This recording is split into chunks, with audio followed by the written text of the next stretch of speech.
Prefeito Luiz Zafalon, gostaria de começar pelo hoje, né? Esse tsunami, como o noticiário do dia coloca, da nova variante Omicron da Covid, né? Como é que Gravataí se prepara para enfrentar? Olha, as UPAs, né, lotadas, eu acho que já triplicou quase o movimento. Ontem eu passei na UPA da Morada do Vale, era quase 11 horas da noite, tinha gente. Então tá triplicando o movimento, quadruplicando. O grande problema é esse, tu não tem estrutura para atender. Embora ela seja menos letal, que leva menos a internação, tudo que entrou ontem não aumentou a internação, continua no mesmo nível. Então, tranquilo, eu tenho falado com o Regis todos os dias de manhã aí, e está tranquilo com a parte de hospitalização, de internação na própria UPA, mas o número de pessoas que chega é o mesmo reflexo que tu tem nas farmácias. Se for nas farmácias aqui na São João, que faz teste, a Pão Velho, ali tem fila agora, ali tem fila. Então, o noticiário leva as pessoas a entender que qualquer gripe, qualquer tosse e é mesmo, não tem muitos casos que as pessoas estão sendo infectadas rapidamente. Uma pessoa infectada infecta 10, né? 10, 12, tem os números aí da OMS que eu estava vendo, então isso vai ser, eu acho que chega rapidamente essa nova fase em Gravataí. Certamente vai atender a ideia do Osmar Terra lá, de 2 anos atrás, da imunidade de rebanho. Talvez seja essa fase que faltasse para isso. Porém, o que me preocupa é justamente a estrutura. Se tu passar numa UPA agora, tu vai ver que se o cara tiver um dedo quebrado, ele vai ficar a estrutura hospitalar não tem condição de atender hospitalar e pré-hospitalar, de UPA, posto de serviço, a quantidade de pessoas que vai chegar. Nós estamos preparados, o pessoal aqui do hospital está preparado para aumentar a estrutura se necessário, nós temos espaço para isso, temos equipamento para isso, temos gente para vacinar, nós estamos preparados. Agora eu não sei que tamanho vai ter isso. Se for exato, por exemplo, os Estados Unidos teve 1 milhão por dia, né? Aí a praia estava 4 horas de espera para atendimento de convênio. Então, postos de saúde. Né? Esse é o grande problema. Percebe já o efeito da Santa Casa administrando as UPAs? Já. Nessa crise? Já se percebe. O que melhorou? O que melhorou? Nós tínhamos problema com as equipes médicas, né, que eram subcontratadas da contratada da UPA. Né? A UPA nós tínhamos uma empresa contratada que subcontratava a médico. Então esse processo acaba e a Santa Casa começa ela a contratar. E é uma instituição respeitável, né? Eles são profissionais do assunto. Então a gente já começa a notar que as equipes médicas, que hora faltava uma aqui, faltava outra ali, chegava sábado, domingo, tu não tinha gente, às vezes na UPA, hoje tu já não tem. Esses 2 finais de semana aí que eles estão operando, ou 3, a gente não teve nenhum problema. O telefone é o melhor indicador, né? Ele liga, o vereador liga, o cidadão que te conhece liga. Esses 3 finais de semana que nós estamos com a Santa Casa, no primeiro nós tivemos problema ainda, mas já nos demais a gente não tem tido problema. Então isso é sinal de que o pessoal melhorou o atendimento. Claro que agora, com a Ômicron, nós teremos o reflexo de muita gente, né? Ontem, eu estava dizendo, 11 horas eu passei na Morada do Vale, e olhei lá para dentro, lotada, às 11 horas da noite. É o sinal da Omicron, né, dessa fase aí da Covid. Mas certamente vai melhorar. A relação direta das UPAs com o hospital, né, aquele problema de vaga no hospital, né, o problema da gestão vai melhorar bastante, sem dúvida nenhuma. E é uma instituição séria, né?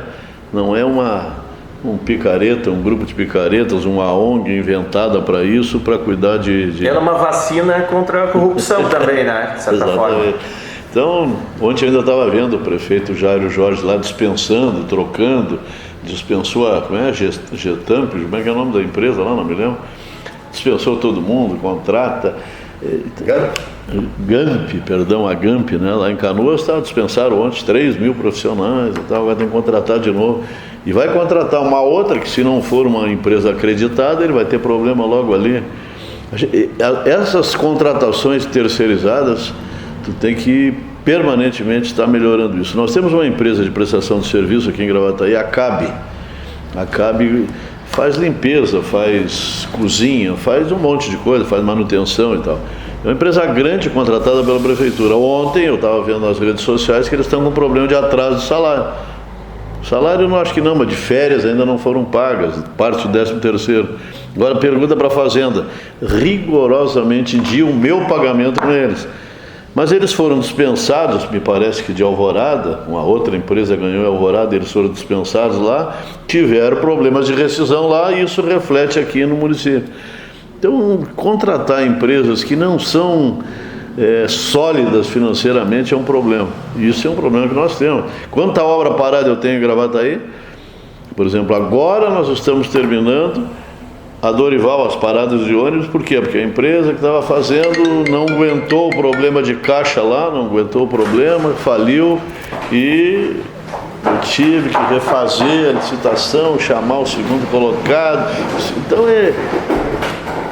a pior coisa que tem num governo é a empresa que não tem capital de giro, não está preparada, não são profissionais do ramo. Então, esse negócio da UPA é isso. A Santa Casa me traz essa tranquilidade. Eu tenho uma instituição de 218 anos, um grupo profissional sério, o provedor, o diretor, são pessoas altamente especializadas e vivem disso, né? Vivem de prestação hospitalar. Nova UTI, pronta, emergência em andamento e a perspectiva de um novo hospital. Bastante adiantada também, né? Eu tenho acompanhado a equipe de projetos da Santa Casa e nessas reuniões que a gente faz, a gente sempre pergunta, né?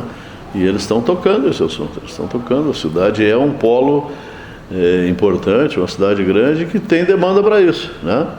E a primeira vez que a Santa Casa sai daquela condição intramuros, né? A Santa Casa era aquilo, agora eles saíram. Pegaram um hospital aqui de Santo Antônio da Patrulha, em Gravataí, o grande primeiro momento deles fora dos muros da Santa Casa, lá da Independência. E eles estão bastante satisfeitos com o que estão vendo, com a possibilidade de crescer como grupo hospitalar e tal. Então, tá indo bem. E os projetos são legais, aquele prédio da frente, ali do outro lado da Doutor Luiz, eles pretendem transformar aquilo ali em hotelaria. A própria emergência, né, não é emergência, são mais 3 andares de serviços que vem ali, as fundações já estão sendo feitas para mais 3 andares, e eles estão trazendo serviços deles para cá, né?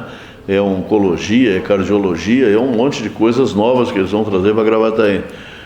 E eles veem em Gravataí um potencial imenso, então isso é bom, né? E é um potencial imenso, Gravataí é uma grande cidade, não é mais aquela cidade dormitório. Talvez atraia, inclusive, profissionais da classe médica para a exatamente aqui na cidade. Além de ser muito bom de morar em Gravataí, eu sempre digo, né? Gravataí, para investir e morar não tem coisa melhor, e realmente é verdade que eu digo.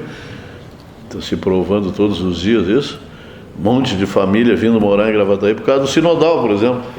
Então isso vai atraindo. Tendo um hospital aqui, médicos vão vir morar aqui, né? Quem é que vai querer morar na zona sul de Porto Alegre ou morar em Gravataí? É muito melhor morar aqui, não tenho dúvida disso. E hoje nós temos aí empreendimentos imobiliários de todos os padrões. Não tem a classe A, né? Mas a classe A acho que no Brasil é só na Angra dos Reis, talvez. Mas as classes mais, as classes B, a C, a D, a E, tem tudo quanto é lugar. Empreendimentos acontecendo em tudo quanto é lugar. Novos empreendimentos imobiliários. Então é só vir morar em Gravataí. Eu digo para eles, aonde eu vou, digo, vai morar em Gravataí, rapaz. Tu quer morar bem, vai morar lá. E é verdade isso, né? Caminho da praia, caminho da serra, aquele velho discurso, mas é isso. E vindo esses empreendimentos vindo para cá, isso se consolida. Prefeito, fazendo um link dessa questão desses empreendimentos com o problema que a gente enfrenta essa semana do Rio Seco, né? Nessas últimas semanas. Né? Como está essa situação? Gravataí está em estado de emergência e quais as alternativas? Tem experiência como ex-presidente da Corsana, qual seria a saída? O município tem como atuar nisso ou depende do Estado? Tem como atuar pressionando, né? E nós estamos fazendo isso. Ontem ainda pedi para a Grampal, através do presidente Melo, que reúna a Grampal, que eu digo os municípios afetados pelo problema do Rio Gravataí. O Rio Gravataí não tem reservação. As pessoas me perguntam, mas por que não estão fazendo ainda rodízio, por exemplo? Não estão fazendo, como é que é? Racionamento? Racionamento. Não tem que racionar, a água passa. Então toda que passa eu tenho que captar, não tem reservação. O Gravataí tem problema de reservação. Eu vou ter problema daqui uns dias. Hoje eu capto 600, a produção de água é 600 litros aqui por segundo. Eu vou daqui uns dias 250. Eu vou passar para 250 porque vai diminuir o volume de água. Agora, se eu tenho como reservar água, bom, aí eu posso fazer racionamento, eu posso fazer alguma coisa e posso reservar água. Mas não é o que acontece com o rio. O rio corre todo para o estuário do Guaíba. Então tem que reservar. A FEPAM autorizou 13 microbarragens ao longo do rio para reservar água lá nos banhados. O que a Corsã fez até hoje? Zero. A Corsã, como empresa que cuida do seu manancial, do seu produto básico, da sua matéria-prima, investe zero nisso. Ela não consegue tapar os buracos na rua. Depois que eu comecei a falar, fui para o Jornal Nacional, jornal não sei de onde, rádio, TV, vocês me ajudando a divulgar, a população começou a denunciar. Eu recebo 30 reclamações por dia de vazamentos há um mês em Gravataí que a Corsã não arruma. Então ela não arruma o vazamento de água tratada, não investe no manancial. Sabe qual é o investimento da Corsã? Agora eles estão investindo numa obra gigantesca aqui.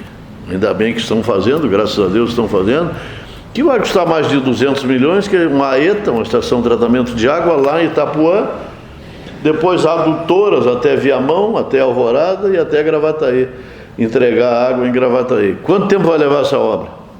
Eu, conhecendo a história da Corsã como eu conheço, 4, 5 anos, ou seja, são mais 4 ou 5 anos que eu vou depender exclusivamente do rio. E não vem toda ela de lá, vai vir parte dela. Como vem hoje do lado de Canoas para Cachoeirinha, e Cachoeirinha abastece a metade da cidade. Então nós precisamos que a Corsã invista na cidade, bote dinheiro aqui.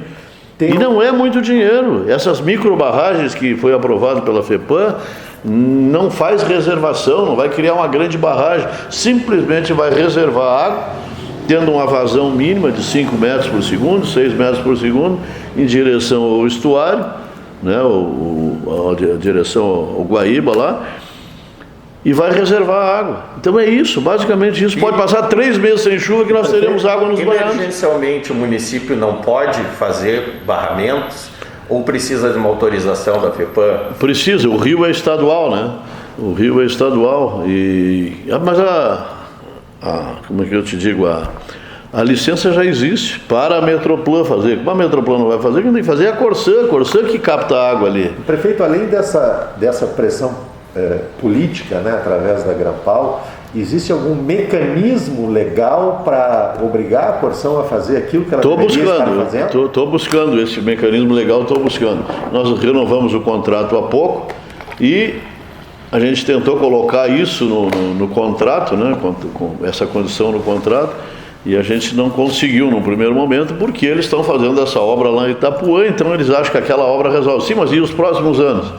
5 anos para resolver, ou mais? Sendo otimista, 5. Tem desapropriação, para vir com a adutora lá de Itapuã. Claro, eles podem vir pela RS, mas tem desapropriação, em algum lugar vai ter desapropriação, vai ter esse problema jurídico. Se a empresa for privada, e parece que vai ser a partir de fevereiro, março aí será privada, os privados normalmente eles conseguem iniciar e terminar uma obra, já tem financiamento para essa obra, tem um monte de coisa. Agora, se for Corsã, a gente sabe que leva 5, 10 anos aí para concluir uma obra às vezes simples. Então, e não é só isso, o rio precisa disso, né? O rio precisa ser... Eles, quando abriram aquele canal, que é o Rio Novo, que eles chamam lá em 1960, o DNOS abriu, tentando aumentar a área agriculturável do município, olha que besteira, mas lá naquela época isso era uma coisa normal. Eles faziam mais água. Para secar o rio rapidamente para poder plantar arroz. Vai plantar arroz em Santa Vitória, em Cachoeira, sei lá, vem plantar logo aqui, né? E tudo bem, mas era a política da época, mas isso tem como corrigir. Faz essas microbarragens e corrige aquele erro que fizeram lá atrás, corrige com as microbarragens, está autorizado. Tem um estudo da Universidade Federal do Rio Grande do Sul que mostra que 5 metros por segundo, metros cúbicos por segundo de água com vazão do rio, tu torna ele perene lá embaixo. Mas quando o rio enche, tu entra ali no canal, como dizem os pescadores, chega a roncar, né, a água se dirigindo para o Guaíba. Então, nós temos que melhorar isso. Reter essa água. Reter essa água lá nas esponjas, que a gente chama, que são os banhados. E estão lá os banhados, não precisa construir banhado nenhum, está lá. Além da preservação da fauna. Da flora. Então vamos tentar, eu vou tentar como município conseguir essa licença, já estou buscando isso com a Grampal, vou começar o movimento com a Grampal, porque não é só a mim que interessa, Alvorada, Viamão, Cachoeirinha, o meu vizinho aqui, Glorinha, isso depende do rio para isso. Então vamos tentar, estamos tentando. Falei com o Melo ontem, o Melo vai convocar uma reunião da Grampal e aí vamos levando esse assunto adiante. Não dá mais para conviver com isso. Gravataí é grande, está crescendo, cresce cada vez mais, né? Gera cada vez mais receita, mais emprego. Não podemos ficar dependendo do riozinho aqui do lado que seca a qualquer momento. Prefeito, voltando a 2021, enfrentaste o que eu chamava de pautas-bomba, né? Reforma da Previdência. Os governos geralmente colocam essas reformas que são inevitáveis, necessárias, mas impopulares, né? Funcionou a reforma da Previdência? Funcionou, claro que funcionou. Aquilo que a gente despendia com a Previdência passou a despender muito menos, né? E hoje eu tenho capacidade, aí, graças a isso, de investir na cidade. Já fiz a primeira tranche, já foi liberado 50 milhões para mim investir, e eu posso ir a 200, 300, 400, 500, posso ir muito longe, né? Graças ao novo estudo que os bancos fazem da capacidade de endividamento da cidade. O meu problema é capacidade de investimento, né? Como é que eu faço para gastar 50 milhões? Parece ironia, parece brincadeira, mas é difícil, né? Fazer projetos, licitar e fazer obra e concluir é muito complicado. Falaste que formaste um grupo, né, para acompanhar esses projetos e até um sistema com um software de acompanhamento. Isso. Como é que funciona? Está funcionando, é um software de acompanhamento onde eu boto tudo quanto é obra com todas as suas etapas. Uma obra tem 40, 50 etapas até começar, né? Desde o licenciamento, desde a formação do edital, o termo de referência, o projeto, bota em licitação e aí vai, são várias etapas até tu conseguir iniciar uma obra. Demora. Então esse grupo acompanha, faz os projetos, faz os termos de referência, bota o edital e esse sistema acompanha isso, desde a definição da obra até ela concluída, ele vai acompanhando etapa por etapa. Vamos atualizando, vamos botando lá para dentro e todo o secretariado acompanha. É um PPA, pega o PPA e bota lá para dentro. E aí vai definindo as etapas, o que tu começa, o que não começa. Isso é bom porque é uma ferramenta, né, que todo mundo... Hoje, tempo real. Tempo real. Eu sempre controlei isso através de escrita, através da planilha, mas é difícil, uma prefeitura é muito grande. Ela tem muita coisa para fazer. A alimentação dessas informações. E aí eu boto tudo lá para dentro. Eu boto a construção da sala de aula, eu boto a construção da escola, eu boto a construção das unidades de saúde, a pavimentação das ruas, está tudo lá dentro. E ali eu vou monitorando. E ali me dá os gráficos de andamento, o que está atrasado, o que não está atrasado. Quando atrasa uma etapa, me soa um alarme ali no meu computador e tal. Então vai indo, é assim que funciona a coisa. Então os sistemas hoje chegaram para isso, para te ajudar, né? Então, de alguma maneira... Agora a implementação, Rafael e Roberto, é muito difícil. Você tem que mudar a cultura das pessoas. Eu em 2013, 12, eu acho, no governo do Alcimar, eu contratei um software para a prefeitura, que é o software que comanda a prefeitura toda, da parte econômica, financeira, patrimônio e tal, o IPM, aquele que nós contratamos. Até hoje tem áreas, 10 anos depois, 21, né? 10 anos depois, tem áreas que ainda não implementaram as facilidades. As pessoas reagem, né? Tu desacomoda, tu tem que colocar lá dentro a tua senha, o teu login para fazer qualquer coisa, isso aí às vezes assusta. Então as pessoas têm lá os seus sisteminhas paralelos até hoje, 11 anos depois. É muito difícil mudar a cultura. E esse caso do PPA é a mesma coisa. Porque o PPA era uma peça que ia para cá, que ninguém ficava sabendo o que era. E dependendo do prefeito, da capacidade dele de gerenciar, as coisas iam acontecendo. Agora não, agora tem um sistema que faz isso, que todo mundo olha, que todo mundo vê. Agora, a implementação é muito complicada. A eficiência fica muito maior. Existe algum mecanismo, em partes, que possa ser acessado pela população para acompanhar esse desenvolvimento? A própria ferramenta. Eu ainda não fiz um aplicativo amigável, né, para a população, já estou prevendo isso, estou conversando com a turma aí de desenvolvimento, para que a população consiga acompanhar, vocês jornalistas, né, a população normalmente não se preocupa muito, eles querem ver a obra na rua deles, né? Mas eu estou tratando já com a empresa que nós contratamos para que ele torne amigável para a gente botar um link na internet para as pessoas poderem acompanhar, né? E esses 50 milhões, prefeito, como foram definidas as obras e qual a linha estratégica dessas obras? A linha inicial é o seguinte: como nós estamos lutando com esse assunto do transporte público, né? O transporte público é um problema grave e nós temos que melhorá-lo para revitalizar o transporte e fazer com que ele funcione como estrutura, seja autossustentável. O que a gente priorizou? As grandes avenidas da cidade, a recuperação delas, né? Para que o ônibus ande mais fácil, para que a gente consiga botar nessas rodovias nessas estradas, pistas exclusivas para o ônibus em horário de pico, consiga botar ciclovia, calçadas, ou seja, melhorar a infraestrutura da cidade para que as pessoas possam movimentar. Basicamente essas grandonas aí, né? Tu pega a Itacolomi, pega a Vânios, pega essa aqui que vai para o Rincão da Madalena, que tá horrível, pega aquela estrada do Gravatá, que está toda destruída, né? Foi feita sem base, né? Lá no governo Ocimar, ainda o Ocimar fez, mas sem base nenhuma, e tem um grande volume ali. A outra prioridade é a RS 30, onde os novos empreendimentos estão se deslocando, porque a RS 118 ficou proibitiva do ponto de vista do metro quadrado. Então eles estão se deslocando para ali, então nós vamos priorizar a duplicação da 30 até a Avenida Cimar passando. Hoje já tem gente batendo na porta aqui que eles querem até a 107 a duplicação, porque não sei se vocês já notaram, mas se tu for ali às 6 horas da tarde, depois da Pirelli para lá, porque é mão única, é complicado, é um atranqueiro, um congestionamento só lá para o lado da 107. Na RS 30, então estamos priorizando aquela ali por causa do transporte público e por causa do movimento de... Então tem essas rotas. E o que sobra disso nós vamos investir em asfalto nas ruas. Quem mora numa rua com estrada de chão batido sabe como é que funciona isso.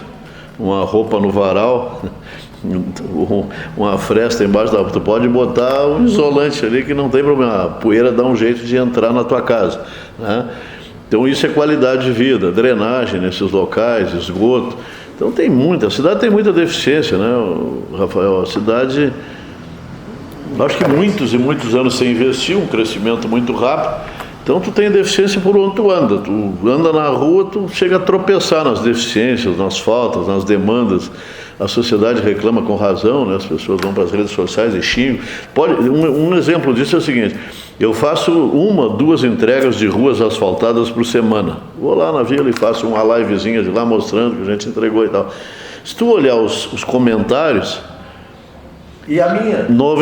Exatamente, 90% dos comentários, tem uns aplaudindo, outros não sei o quê, mas 90% dos comentários e a minha que esqueceram, e a minha que nunca vieram aqui, e o meu bairro que está esquecido e tal. Porque é muita demanda, a cidade tem muita demanda e a gente tem que chegar lá. E na medida que vai eliminando algumas demandas, novas vão surgindo. Então as demandas não param, né? Se tu faz uma escola de educação infantil, onde nós temos demanda reprimida, se tu botar uma escola, no outro dia a demanda cresce. Por quê? Porque eles olham aquela escola com a qualidade que tem, porque as nossas escolas são lindas. Vai ali na Favo de Mel, que nós inauguramos esse dia, duvido ter escola particular com aquela qualidade. Isto cria uma demanda na sociedade que tira o filho da privada e quer botar na pública. O Marco Alba, quando chegou no governo, nós chegamos aqui em 2012, 13, nós tínhamos 2.000 e poucas vagas em demanda. Nós fizemos quase 3.000 e hoje tem 5. E se eu fizer as 5, quando eu terminar o meu governo vai ter 8. É natural, eu não estou... As escolas, né? Não estou me queixando da vida, da educação infantil. Por quê?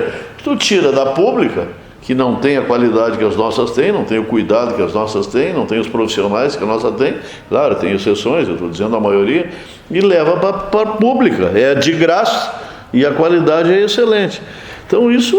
Então a cidade tem demanda por onde tu andar. Tu bota asfalto aqui, eles querem na minha rua. Tu bota aqui, eles querem na minha. Esses dias eu fui ali na São Vicente, nós vamos fazer agora, até com recurso do governo do estado, nós fomos contemplados, a Giovanni Salvati e uma outra lá que eu não lembro. Só de eu andar na Giovanni Salvati caminhando para ver como é que é, onde é que vai ser e tal, já os vizinhos, e a minha, e a nossa. Já recebi a associação dos moradores da São Vicente, porque tem mais 3 ruas que são fundamentais e tal. Então é muita demanda, né? É muita coisa. Então, e a prioridade é essa. Por que nós estamos priorizando? Por causa do transporte público. Nós temos que melhorar o transporte público. Justamente essa questão, né? Foi uma das pautas bomba, né? Como enfrentaste essa situação, né? Foram um subsídio inicial que surgiu que indenizava perdas da pandemia e também viabilizava o ano de 2021, né? E depois um programa que preveu a prefeitura custeando as gratuidades, né, para trazer mais passageiros para o sistema. Vi que hoje tinha um artigo seu na Zero Hora também tratando sobre essa questão. Gravataí é pioneira nisso. Qual a sua expectativa de que funcione esse projeto? Olha, nós vamos trabalhar muito para que funcione, né? E nós fizemos lá no ano passado, no primeiro momento, da pauta bomba que tu chama lá no primeiro momento, aquele subsídio de 5 milhões, foi um grande negócio que a prefeitura fez. Por que foi um grande negócio? Porque eu paguei o passivo do ano anterior, congelei a passagem em 21 e não se esperava naquele momento esse aumento violento do diesel, por exemplo, né? Pô, mas o negócio feito, corroborado pela justiça, o negócio feito, ficou feito. Certamente a empresa se arrependeu de ter feito, né? Porque ela não podia pedir aumento, nós combinamos que era aquilo ali, era 3 milhões do passado, 1,5 que eu injetava no sistema para ele congelar a passagem, e chegou ali no mês de setembro, mais ou menos, ele bateu na porta. Só um pouquinho, o acordo está feito, né? Porque a passagem estava em 4,80 e a tarifa técnica em 7,5, né? E aí o cara se apavorou, mas eu digo, não, o trato está feito, agora nós vamos ter que levar até lá, meu, agora tu aguenta firme. Bom, daqui para frente, eu tenho, obrigatoriamente, aquela velha máxima da administração, quem faz as coisas sempre do mesmo jeito, chega no mesmo resultado. E se eu aumentar a passagem para cobrir o déficit, eu vou tirar a gente do sistema. Então isso não adianta fazer, vamos lá, nem que a gente queira. Olha, esse é o modelo. O que os outros municípios têm feito aí, ou têm tentado fazer, isso não adianta. Congelar, não tem como congelar. Subiu, os insumos subiram. Tem que tentar uma outra fórmula.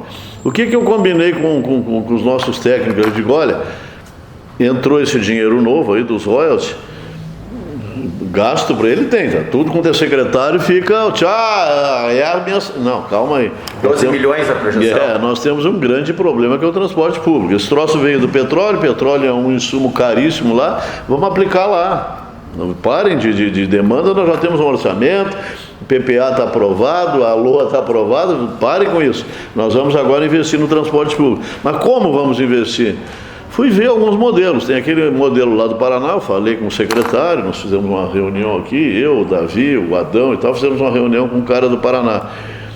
E ele disse, olha, eliminar o subsídio aqui no Paraná nós não conseguimos, mas conseguimos que o sistema se revitalizasse. E aí eu comecei a entender que era por ali o caminho.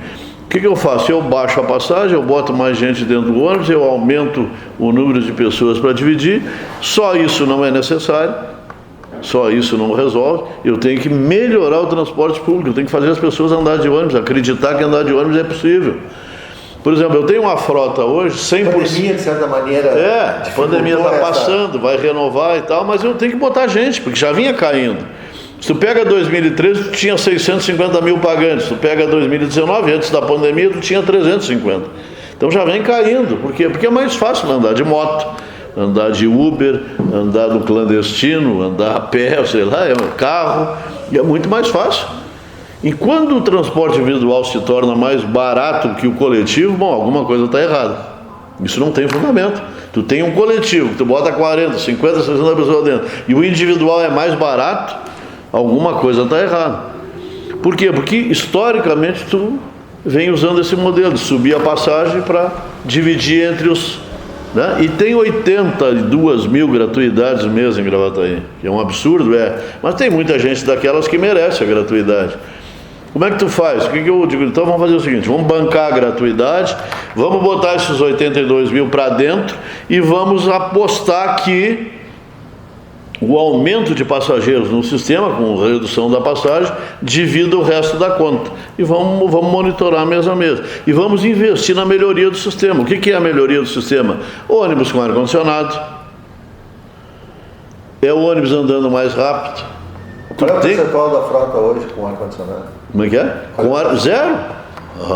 Municipal zero. A frota municipal é zero. Ela é 100% com acessibilidade, mas com ar-condicionado é zero. Como é que tu anda num ônibus com ar-condicionado, sem ar-condicionado nesse verão escaldante que é no Rio Grande do Sul, que é aqui no sul do Brasil? O cara lá do Paraná disse, aqui não precisa de ar-condicionado. A temperatura média aqui na minha cidade é 20 graus, 22, 23, bom, mas aqui chega a 40. Uma umidade muito alta é impossível andar de ônibus. Então ônibus mais modernos. Está na hora de nós pensar nisso, né? Daqui uns dias vai ter o ônibus elétrico aí. Bom, como é que investe se o sistema está falido? Quem é que vai investir num sistema podre? As pessoas dizem, não, nós temos o problema do monopólio. Sim, mas abre uma licitação, quem é que vai botar dinheiro? Construir garagem, comprar frota, contratar gente com um sistema falido. Então, quem está já está difícil. Exatamente. Então eu tenho que revitalizar, eu tenho que recriar o sistema. 2026 agora tem, e termina o contrato, nós temos que licitar. Quem é que vai vir numa licitação para um sistema podre? Nós temos que revitalizar o sistema. Bom, aí vai ter gente interessada. Como é que tu vai fazer isso? Tu tem que arrumar grana para esse negócio. Tu vai ter que arrumar uma fonte e botar dinheiro público. O que é o Transurb? O Transurb, quanto seria a passagem do Transurb? Não sei, mas ela é financiada pelo governo federal. Como é que tu vai fazer transporte público no mundo a não ser com subsídio? São Paulo bota 4 bi por ano. Em São Paulo eles botam no sistema. Quase 7% do orçamento da capital de São Paulo vai para o sistema. Então todo mundo bota. Bom, nós voltamos. Falaste no lançamento do programa sobre a empresa também ter que adaptar, por exemplo, em linhas onde há poucos passageiros, uma demanda menor, trabalhar com ônibus menor e chegasse a dizer, inclusive com carros, né? Como é que vai se dar essa interlocução com a empresa, essa cobrança de que o serviço não piore?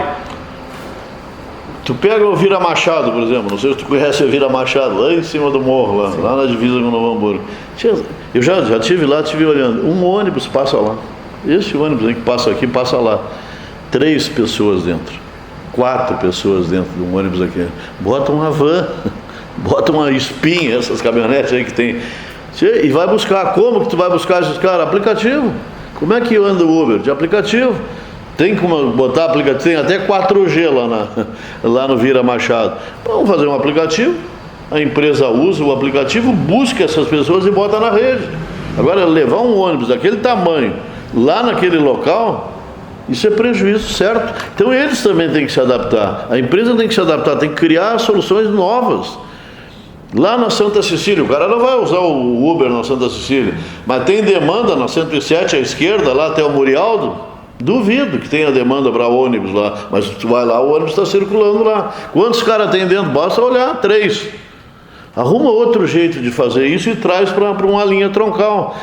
Como? Com aplicativo. O cara vai usar aplicativo. Semana que vem, a outra, nós vamos lançar o aplicativo esse que nem o do Uber, que mostra, do Cabify, que mostra onde está quantos minutos ele tem para chegar ali. Vamos lançar para a população começar a usar isso. Ah, mas a população não tem capacidade. Eles usam no Uber, eles vão usar, eles vão aprender, né? Isso nós podemos botar para o cara chamar o transporte. Olha, eu estou aqui, eu vou sair de casa às 10, eu preciso... Você manda um carro lá buscar. Agora não pode um ônibus com aquela estrutura toda, com aquele tamanho todo, para 80 lugares circular no Vira Machado. E normalmente estradas piores. Projetando que tudo dê certo, vamos dizer assim, teríamos uma ilha aqui dentro de Gravataí, nas linhas municipais funcionando, se todo o serviço melhorar com ar-condicionado, com uma economia, né, em relação aos carros e tudo. As intermunicipais, né, que é uma responsabilidade do Estado, Houve um aporte agora, um subsídio também de 90 milhões. 88,5, né? Do governo estadual, mas é para pagar o 13º, né? Acredita que há como mudar isso também, com uma pressão dos municípios e tudo, porque isso reflete muito também na própria leitura do programa local, né? A Grampal... As pessoas misturam... A Grampal tem feito isso, o prefeito Melo é o presidente da Grampal e ele é o que mais sofre com isso, né? Ele que é o que sofre mais diretamente com isso. Ele está trabalhando muito forte nisso. A deputada Patrícia Alba, a nossa deputada aqui, vai coordenar na Assembleia um grupo de trabalho, lá, uma comissão especial que vai tratar disso. Tem que ter também, eles têm que dar um jeito nesse assunto. Esse negócio, o Melo fala muito nisso, e ele tem razão, o ônibus sai lá do Lami, que é Viamão, anda 5 quilômetros e entra em Porto Alegre. Depois ele anda 30 até o centro de Porto Alegre e não pode pegar ninguém. Ou seja, também tem que modernizar. O problema do transporte intermunicipal é a Metroplana. Ela faliu como instituição e nós temos que criar outro ente. E nós na Grampal estamos batidos muito forte nisso. Temos que criar um outro ente que faça a gestão metropolitana das grandes aglomerações urbanas, né? Caxias, Pelotas, outras aglomerações que existem e a região metropolitana. Nós temos que dar um jeito nisso. E estão trabalhando. Espero que a deputada Patrícia Alba, no comando dessas ações aí, faça esse troço andar. Tem razão, eles também têm que entrar nessa. Ou eles entram nesse jogo, né? E comecem a arrumar recursos para financiar esse negócio todo, senão tu anda bem aqui no município, mas daqui a um pouco tu pega o intermunicipal, a diferença de tarifa, embora o nosso sistema aqui seja todo ele integrado já, só paga a diferença, mas isso tem que funcionar para a região toda, tem razão. Prefeito, seguindo nas polêmicas, vai mexer no IPTU? Não pretendo mexer agora, já contratei o estudo, né, já contratei um expert aí, tem um grande expert no Rio Grande do Sul, já tivemos 2 ou 3 reuniões com ele está trabalhando em Gravataí, que eu tenho que fazer a revalorização aí da planta de valores, né? Eu tenho que mexer na planta de valores, que é muito antiga e tal, e tem uma série de investimentos que foram feitos na cidade que mudaram o valor dos imóveis, então nós vamos ter que fazer isso. Contratei um expert, mas quero fazer de uma maneira que não penalize, mexer nas alíquotas sem penalizar claro, corrigir as distorções. Tem muitas distorções aqui na cidade, isso a gente obrigatoriamente tem que corrigir. Eu tenho que fazer um cadastro praticamente novo. Essa semana ontem eu conversando com o Davi, só agora retornaram para a prefeitura 30 mil boletos aí que não foi achado, não encontraram o cara e tal. Então tem coisas a fazer, muita coisa a fazer na reforma da planta de valores. O novo plano diretor está em andamento. Essa é uma pergunta que eu ia fazer, é o projeto do ano? Talvez sim, talvez seja o projeto do ano, né? É um projeto forte que nós vamos ter que mexer. Eu quero mexer também na educação, eu quero mexer num monte de coisa aqui em Gravataí, né? Nós estivemos em Sobral aí vendo como funciona. Não encontramos nenhuma novidade assim que a gente já não soubesse, né? Mas vamos mexer na educação, colocar a meritocracia, principalmente nas diretorias das escolas, na direção das escolas. Vamos ter que mexer em alguma coisa. Tá ruim. Por exemplo, nós temos um grande apagão de mão de obra hoje na área de tecnologia. São milhares e milhares de empregos ali abertos e não tem quem preencha, e nós no município não estamos preparando gente para isso.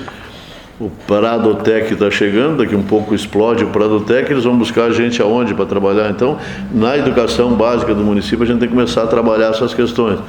Isso vai ser um assunto que rende, né? E, evidentemente, que a correção da planta de valores vamos fazer. Eu não sei se esse ano, se eu consigo terminar os estudos todos esse ano e botar em votação, provavelmente o ano que vem, mas não quero mexer, porque eu não estou fazendo de olho no caixa. O Marquesan lá atrás fez de olho no caixa. Eu tenho que melhorar o meu caixa, a cidade está esburacada, ele dizia até na propaganda dele, tem muito buraco na cidade e tal. Se tu fizer de olho no caixa, tu já sai errado, né? Então eu não posso fazer nenhuma reforma de olho no caixa. Eu fiz a da Previdência. A da Previdência era gritante o problema, então era fácil, o Brasil já tinha feito, o mundo tinha feito. Essa do IPTU eu não preciso fazer de olho no caixa. O que eu arrecado de IPTU está bom, né? Eu tenho que corrigir algumas coisas, diminuir alguns, aumentar outros, mas não de olho no caixa. Eu não posso fazer isso de olho no caixa, que aumentar impostos, né? Eu tenho que baixar, que nem o ônibus, eu tenho que baixar o imposto. Eu tenho que melhorar a vida, por exemplo, criar, a gente fala aí em sustentabilidade. Pô, eu tenho que premiar alguém que faz isso. O cara enche a casa dele de placas solares lá para não gastar energia. O cara armazena a água da chuva para molhar a calçada. Eu tenho que premiar esse cara de algum jeito, né? Eu tenho que dar um jeito de melhorar a vida dele, ou seja, dar incentivo para ele. Nós não temos esse imposto diferenciado na cidade. Então tem que começar a criar essas coisas aí, melhorar. O cara cuida da calçada dele. Qual é a diferença dele cuidar ou não cuidar? Né? Se ele faz uma calçada bonita, acessível, com toda a qualidade técnica, o que ele ganha com isso? Né? Nada. Então a gente tem que começar a mexer nisso. Falaste que nenhuma reforma vai ser de olho no caixa, né? De PTU, por exemplo. Como está a gestão fiscal, Gravataí? Como é que Gravataí tem enfrentado essa questão, e com o reajuste do funcionalismo, o reajuste do piso do magistério, como é que está a folha, como é que está essa questão? Está bem. Nós já tivemos, claro, por conta da pandemia, em 30 e poucos %, né, comprometimento da folha. Com o aumento aí do funcionalismo, devemos subir para 40%, com o problema do piso, né? A gente deve subir mais um pouquinho, mas está sob controle. A gente vem controlando isso rigorosamente, né? Com bastante rigor. Eu sempre digo que a responsabilidade fiscal, ela é obrigatória, tem lei para isso, mas quanto mais rigorismo eu botar nisso, mais sobra para eu entregar para a sociedade. E eu te dizia no início da nossa conversa que demanda é o que não falta. Como é que tu atende demanda? Tendo dinheiro no caixa. Como é que tu tem dinheiro no caixa? Responsabilidade fiscal. Essas duas colunas de receita e despesa eu tenho que mantê-las cada vez mais distantes uma da outra, porque esse delta eu coloco na cidade, e do jeito que tem demanda na cidade, tu vai arrochar, tu vai prejudicar não, o funcionário público vai ganhar o mercado, ele ganhando o que ganha o mercado, tá bom, né? É isso, o mercado é que define, a demanda é que define de profissionais. Então nós temos, por exemplo, o caso da saúde é um caso típico, né? Os médicos, e eles saem daqui, vão para lá, eles estão sempre buscando o melhor, né? Sempre buscando o melhor salário. Tem que ter um salário bom para mantê-los? Tem que ter. Então a gente vai medindo isso. Guarda municipal, eu formo guardas municipais e perco para as outras cidades que têm o risco de vida maior. Então tive que aumentar o risco de vida para essas coisas se equilibrarem. Então sempre de olho no mercado, agora não fugindo do controle do caixa jamais, né? Hoje está bom, a nossa receita tem aumentado além da expectativa. Nós tínhamos uma expectativa e ela sempre vem subindo, vem aumentando mais, graças à economia do município, que está sempre crescendo, investimento, sempre tem coisa nova. Porque o reflexo da pandemia, né, de 2020, o reflexo no retorno de impostos é agora, em 2022. Né? Há algum risco disso? Não, hoje não. Hoje nós estamos sempre aumentando, não temos tido problema. Claro, vem o reflexo do ICM, né? 2 anos depois da pandemia vem o reflexo. Mas o que vem crescendo, as demais receitas equilibram o caixa, inclusive com superávit. Então hoje nós não temos problema de caixa, mas é aquilo que eu te disse. Né? Hoje eu estou aplicando, quer ver, são exemplos pequenos aí, mas que a gente tem que... Eu estou colocando monitoramento via GPS em toda a frota, toda, né? O que isso significa? Ranger de dentes, né? Muita gente não gosta e tal, mas é controle. Por exemplo, quando eu fiz isso na Corsã, eu fui presidente da Corsã e lá na Corsã eu implementei isso. Só o anúncio disso, na frota da Corsã, que eram 600 e poucos veículos que eu tinha na Corsã, reduziu a despesa da frota em 30%, só o anúncio. Eu nem comecei a medir. Por quê? Porque as pessoas sabem que, tem alguém me controlando, né? E passa. Só o anúncio, eu não precisei, né? Eu me lembro da Corsã, eu me lembro claramente disso. Anunciei GPS na frota. Contratamos uma frota nova com GPS. No segunda semana eu peguei um cara lá que pegava o carro de Rio Grande e ia para Santa Vitória 2 vezes por semana, Chuí, buscar cerveja para vender num boteco que ele tinha em Rio Grande. O cara não se deu conta que GPS era isso e continuou indo. Na segunda semana pediu demissão e tal, e aquilo, né, espalha. E é a mesma coisa, eu contrato máquina, eu contrato trator, eu contrato prensa, eu contrato rolo, eu contrato carro, eu contrato um monte de coisa. Onde é que anda esses carros? O Zafra não tem olho para tudo, né? Os meus secretários não têm olho para tudo. Daqui a um pouco eles estão... Essa semana chegou segunda de manhã, o menino que controla lá falou assim, tem um carro nosso lá em Tramandaí. Vamos dar uma olhada, né? Claro, tem o carro da assistência social que leva e busca menores, aquele negócio, leva os pais, busca... E eles andam pelo estado todo. Mas podia não ser, né? Graças a Deus era um carro que estava fazendo um trabalho aí para o Conselho Tutelar, essas coisas e tal. Mas podia não ser. Quem é que sabe onde é que anda os teus carros? Bota uma transparência e o controle Então essas coisas, que a gente está sempre de olho nisso. Por exemplo, auditoria na Folha. A auditoria na Folha tem que fazer uma vez por ano. Senão tu te descuida quando é a hora extra, é isso, é plantão, é não sei o que e tal. E aí tu começa a perguntar, o que é isso? Isso é controle do dinheiro, tem que controlar, o dinheiro público tem que controlar e fazer transparência. Esse assunto da Sogil, eu vou montar daqui uns dias, até vou te convidar, o Roberto, a ti, ao câmera, para participar disso. Quem é que disse que essas contas que me vêm do transporte público são 100%? Eu confio, né, no meu secretário lá no Adão, mas tem um sistema por trás disso que mede. Hoje eu consigo medir agora quantos passageiros estão dentro do ônibus e onde é que andam os ônibus. Mas será que esse sistema está, né? Então eu vou fazer um conselho informal, não precisa formalmente, até pode ser formal, posso mandar um decreto, então, uma portaria nomeando, e vou fazer uma reunião por mês com vocês, aí, com a sociedade. Diz, olha, o número é esse, eu estou pagando tanto, entende? Tem que fazer isso. As pessoas têm que participar disso, né? Alguém deve saber alguma coisa que eu não sei. Eu sempre digo, eu desafio as pessoas a me mostrar o que eu não sei, né? E só tem um jeito de fazer isso, com transparência. Vou criar esse troço, esse negócio do GPS, vou criando outras coisas aí para diminuir despesa. Prefeito, uma das críticas da oposição foi em relação ao pequeno orçamento para assistência social. Cresceu bastante, né? Com relação ao ano anterior, cresceu. Assistência social é mais ou menos isso que eu falava das creches, né? E o orçamento não quer dizer, ele não é estanque, né? Se eu tiver dificuldade, tem dificuldade, a gente sabe que tem, a gente aumenta, a gente mexe, a gente tem excesso de arrecadação, eu posso botar na assistência social, então não é o problema. Mas a assistência social é mais ou menos parecido com as creches, com a saúde. Quanto mais tu bota, mais demanda tem, né? Como é que as pessoas dizem? O que tu botar ali vai, né? Então a gente sempre tem que ter o controle disso, né? Tem que ter o controle rígido disso. A assistência social hoje com a pandemia, muitas e muitas pessoas começaram a perder o emprego, perderam a fonte de renda, estão se reestruturando e tal, estão encontrando novos caminhos, mas enquanto não encontram novos caminhos, dependem do município.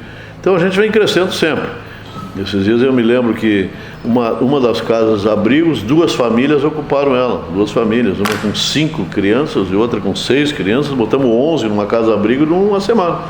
O pai sumiu, a mãe largou e de repente estão lá as crianças. Então isso, agora o orçamento não quer dizer que seja estanque, né? A gente pode mexer nele, sem problema nenhum. Prefeito, atração de investimentos privados, tem algum bom anúncio, gera impostos, empregos, o Zafari, por exemplo, que é uma novela?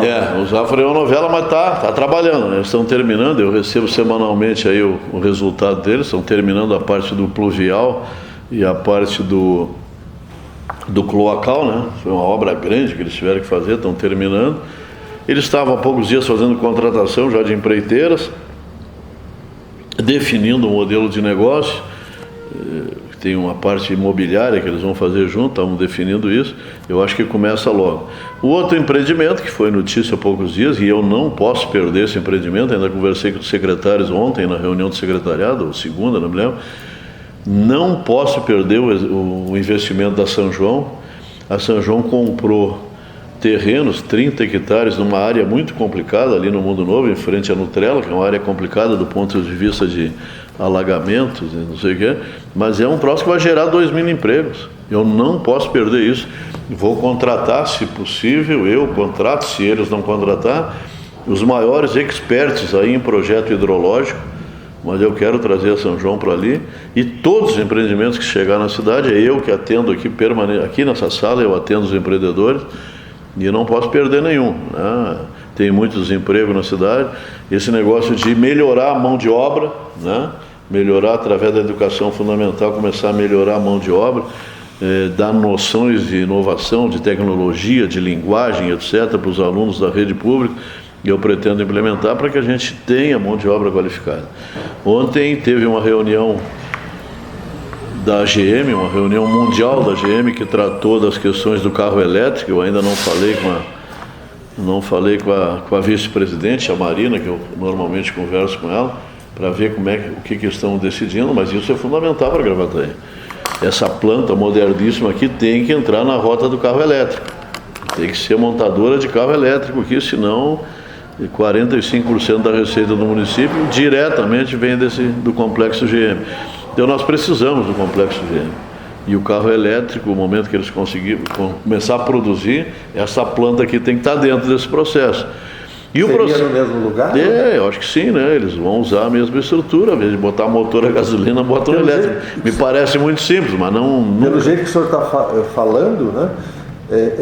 Me pareceu com uma certa tranquilidade de que isso vai acontecer? Eu sempre me reúno com o pessoal da GM, eles são muito atenciosos conosco, a vice-presidente mundial aí da GM, a Marina Willis, né? A gente conversa muito, e ela sempre me tranquiliza nesse sentido, né? Eu vi que já estão fazendo bastante investimentos ali em Joinville, onde eles têm a fábrica de motores, em motores elétricos, ou seja, fica próximo daqui, a planta aqui é moderníssima. Então, a minha esperança é que isso venha, daqui a uns dias, um anúncio dos primeiros testes, da primeira linha de montagem de algum carro elétrico em Gravataí. Isso é fundamental para nós. E esse polo de inovação, o Prado Tech, que a gente está em parceria aí com esse grupo de empreendedores do Prado, para que venha para cá, né? Hoje eu vejo o exemplo de São Leopoldo. São Leopoldo tinha há poucos dias quase 1.000 vagas dentro do Tecnocinos abertas, e não tem gente para botar. Ou seja, isso isso movimenta a economia do município, a tecnologia vem aí, as startups, as pessoas inventando coisas novas, e nós temos que entrar nesse segmento. Eu vou ajudar, vou construir junto com o Prado uma aceleradora de startups lá dentro, ali do lado do Sinodal, um pouco do lado de cá. Nós vamos construir, a prefeitura vai botar dinheiro nisso para construir. Eu vou transferir a Secretaria de Inovação, Ciência e Tecnologia lá para dentro, né? E vou participar, cada vez mais Gravataí vai participar dessas feiras, dessas exposições, desses seminários e tal, para que a gente possa trazer a Mercopar. O ano passado nós fomos visitar, e esse ano eu quero botar um estande de Gravataí lá dentro. Nós temos que entrar nesse filão, né, de modernização, de inovação, de ciência e tecnologia. A cidade tem que entrar nisso, nós não podemos ficar de fora. Eu fui visitar o Instituto Caldeira lá, aquilo lá é um troço maravilhoso. Não sei se vocês vão lá visitar, tu vai ver que coisa linda aquilo. E é inovação, é empresas de tecnologia lá dentro. Isso gera emprego, gera dinheiro, gera renda. Essa fabricante de celular, a Apple, né, 3 trilhões é o valor deles, né? Maior que o PIB do Brasil. Então é por aí que nós temos que ir. E a indústria tradicional mantendo o emprego. Eu quero vou receber da GM ali daqui uns dias umas 30 hectares, vou fazer um novo DI para as pequenas empresas de Gravataí, largar o aluguel e se instalar ali, vou buscar o financiamento para a infraestrutura e vou fazer um novo DI ali na GM, na 30, né? Daqui uns dias eu espero estar com esse assunto resolvido, que eles me entreguem a minha área, que isso vem desde o tempo da implantação da GM. Eu tenho direito a 20 e poucas hectares ali dentro que até hoje não entregaram para o governo. Problemas de cartório, não sei o que. Mas está lá, me entrega, é isso que eu quero botar. E nós temos no mínimo 20 empresas aqui em Gravataí, eu estou trabalhando com a sigla nesse sentido de cadastrar, que pagam aluguel. Paga aluguel e encarece o preço. E os caras querem crescer, né? Recentemente eu doei 2 áreas para 2 empresas dentro do DI, umas áreas ruins que tem ali no DI, que são nossas. O ruim sempre é nosso, né? Eles entregam, mas eu vou botar 2 empresas novas ali dentro, né? Uma de tecnologia e a outra da indústria tradicional. Estou doando para eles as áreas. Tem um programa de incentivo bom, a lei de inovação, provavelmente a lei de inovação mais moderna do Brasil, seguramente. né, que nós produzimos aqui com a Selma, com a Suzana Cacuta, com esse pessoal da tecnologia, para que as empresas venham para cá e trabalhem com inovação dentro do nosso município. Essa dependência da GM é complicada, então a gente tem que abrir novas frentes. Agora quero continuar sendo dependente da GM, uma grande empresa, tomara que fique aqui sempre, né? Então a preocupação é essa, um novo DI, tecnologia, educação voltada para esse segmento, a gente precisa disso. Prefeito, entrando um pouco na política, como avalia a relação com a base de governo nesse seu primeiro ano e qual a projeção agora para 2022, que é um ano eleitoral? Esse ano é mais complicado. Mas a eleição, todas as quartas-feiras à tarde eu tenho uma reunião com a base. Normalmente lá no Hotel Radar, fora daqui, normalmente é fora. E a base vem todos, os presidentes de partido, todos eles vêm junto na reunião e tal. Inclusive o presidente de honra do MDB, o Marco, normalmente participa, pela experiência que ele tem, pela vivência que ele tem. Então eles vêm aqui, a gente conversa todas as quartas. Nada que eu faço, eu tenho uma mania com porque projeto de lei tem todos os dias, né? Todos os dias tem um projeto de lei. E o projeto de lei, se ele passa do normal, né? A gente discute aqui, ele não vai para a Câmara sem eu discutir com a base, né? Eu discuto com eles tudo aqui. Então foi muito boa, eu acho que é muito boa, muito tranquila. Claro, tem os problemas normais, cada partido tem o seu problema. E todos os dias a gente tem algum tipo de problema, mas tranquilo, eu acho que faz parte do jogo, está muito boa a relação. Este ano nós teremos, evidentemente, tu tem razão, tem o ano eleitoral, tem os vereadores da base que concorrem a deputado, né, por outras legendas, né, e nós temos os nossos, então mas isso a gente vai harmonizar também, a gente tem o máximo respeito por todos. Cada um tem a sua posição, tem o seu partido, e eu acho que também vai ser natural. As pessoas são de bom nível, nossos vereadores da base são de bom nível, são tranquilos, eles participam, eu sempre convido eles para participar de todo o evento da prefeitura, ou seja, eles participam dos ganhos do governo. E às vezes tem que participar dos ônus do governo também, mas tranquilo, acho que em nenhum momento a gente deixou de discutir qualquer assunto com a base. Acho que é tu que diz, né, que eu sincericido. Eu me sincericido com eles todas as quartas-feiras de tarde aqui, coloco na mesa para eles tudo que eu tenho que colocar. Esse assunto que eu falava da transparência aí no transporte público, e eles vão estar junto nisso, né? Porque nós não podemos ser pegos desprevenidos. O assunto da educação, que é um assunto importante, eu já discuti com eles no primeiro momento. Esse assunto do transporte público sempre discuti permanentemente com eles. Na primeira foi muito polêmico, né, porque era na verdade um repasse direto, sem um programa mais abrangente, mas agora construímos junto com eles participaram de tudo disso, então está indo bem, né? A relação política está indo bem. E o senhor vai anunciar uma reforma do secretariado agora, com exclusividade para o seguinte? Não. Eu vou fazer uma pequena reforma administrativa, mas adaptando as secretarias à realidade, né? Tem muito organograma de secretarias que não responde com a realidade. Mas é pequena, coisa pequena, vou discutir com a base, evidentemente, mas é pequenas coisas, não tem nada de secretariado saindo, entrando. Pode ter, daqui uns dias pode ter algum aí que queira sair, outros querendo entrar, até porque o salário é ruim, né? O salário aqui é um grande problema, o salário do secretário em Gravataí é um problema. Eu tenho alguns secretários, eu pego o exemplo do Davi, do Adão e outros secretários que são altamente especializados, o secretário Regis da Saúde, tem muitos secretários de um nível até que Gravataí precisa, né? A quarta economia do Estado, a 89ª do Brasil, precisa de secretários de alto nível. Eu até não sei como é que eles estão aqui ainda. Volta e meia tem algum que ameaça, né? Porque ganham muito pouco, né? Eles ganham, o salário agora teve o reajuste, mas vai para 11 mil reais, tu pega no limpo, dá quanto isso? Dá 8, 7 e pouco, 8, ganha um secretário no município. Para alguns secretários é um bom salário, agora para esses de alto nível, puxa, eu não sei como é a questão aqui, francamente, pela causa. Eu acho que a gente se dá bem, a gente se gosta e tal, a gente convive há 10 anos aqui e tal, mas tu pega secretários de alto nível, e a gente tem secretários de alto nível, o mercado, se eles fizerem uma forcinha, paga mais, né? Então esse é um grande problema que nós temos. Então algum pode querer sair de repente, mas hoje não tem nenhuma sinalização disso.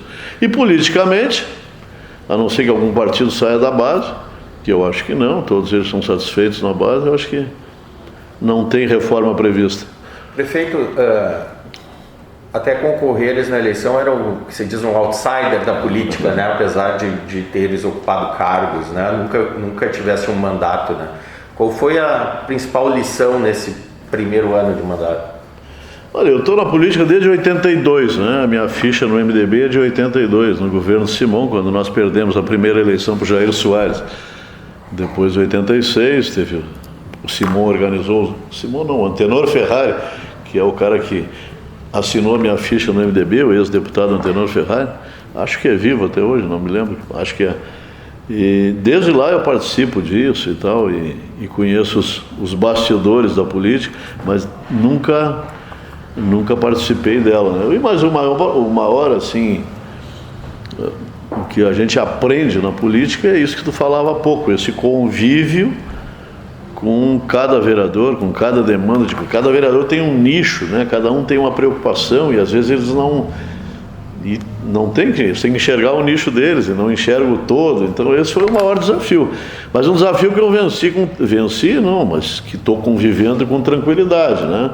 Entender as preocupações de cada segmento da política, né? Tu pega um partido de esquerda, ele tem uma preocupação que muitas vezes não é a mesma minha, né? Eles enxergam a sociedade diferente. E tu tem que respeitar isso e tem que negociar com eles, é bastante complicado, não é muito simples não.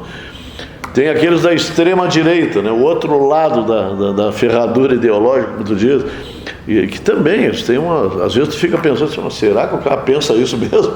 Né? Mas pensa, né? Ele tem todo o direito de pensar, eu acho que é um direito dele, e eles convivem junto aqui. Então eu convivo com direita e esquerda não extrema, né? Uma esquerda moderada, mas aí com a direita de repente mais extremada e tal. Então conviver com isso, e eu acho interessante, isso é uma coisa interessante que eu noto aqui na minha base, eles convivem harmoniosamente, tocam flauta um do outro, né? Aqui dentro das reuniões de base, eles brincam um com o outro, olha o que teu presidente fez, olha o que teu não sei o que, olha lá o teu.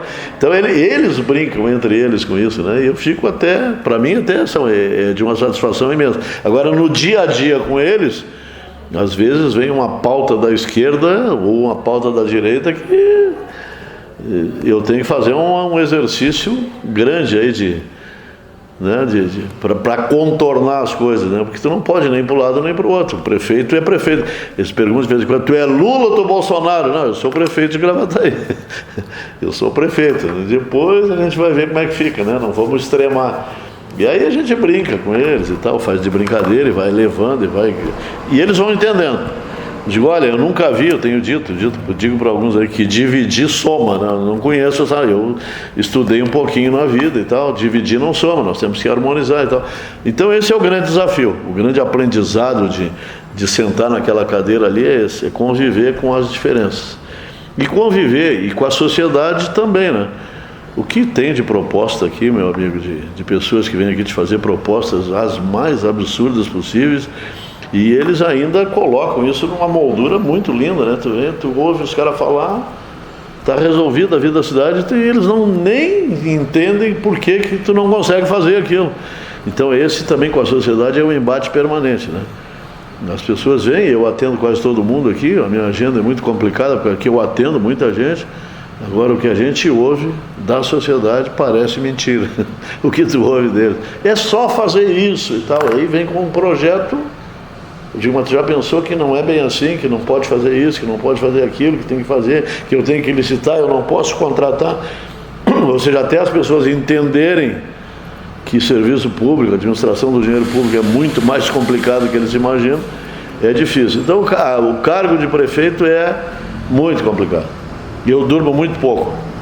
Tu acorda na madrugada lá, né, pensando no que tu pode fazer, como é que tu tem que fazer, de que maneira tu tem que fazer. Tu tem que contornar a legalidade do processo, né? Contornar a legalidade não, mas fazer dentro da legalidade, contornar os atalhos às vezes, que parecem lógicos, absolutamente lógicos, né? e não são lógicos, né? A administração pública não tem essa lógica que a gente imagina. Eu vi agora o exemplo dos 25% da educação. Eu sou obrigado a gastar 25% do orçamento. Eu não tive aula o ano todo. Como é que eu gasto os 25%? E se eu não gastar, eu sou prejudicado. Então, eu não fiz, evidentemente não fiz, mas alguns prefeitos tiveram que pintar a escola, riscar a escola e pintar de novo. E eu tenho uma necessidade, eu tenho que gastar aquele dinheiro, não sei nem como gastar o dinheiro, e tenho ali as pessoas passando fome e eu teria que usar esse dinheiro para comprar comida. Não posso. Como é que tu explica isso para a sociedade? Né? Às vezes eu tenho uma obra parada, eu vejo que tem alguns vereadores que, usando a velha prática, aquela lá dos tempos do Abílio ainda, sei lá de quando que eles estão ainda naquele tempo, eles sabem que eu não posso concluir aquela obra porque ela está parada por algum motivo, e não é por falta de dinheiro. Dinheiro eu tenho para construir.